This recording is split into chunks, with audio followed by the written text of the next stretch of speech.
Здравейте, казвам се Кирил и съм на 70 години. От Пловдив съм, от България. Проблемите ми започнаха преди около 3 години. В България ми правиха 10 операции.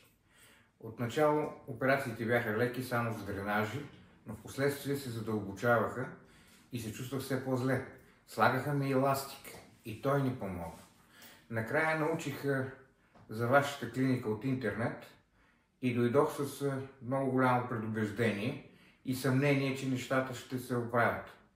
За моя най-голяма радост, само в рамките на една операция, която продължи около час и нещо, с лазер, аз се почувствах нов човек. Нямаше ги вече болките и след първия преглед, който беше след операцията, вече почти нямах нужда и от допълнителни лекарства. Трябваше да дойда и за трети преглед, но за съжаление си счупих кръка и пропуснах и затова сега съм тук почти година от операцията. Вярвайте ми, нямам и нищо.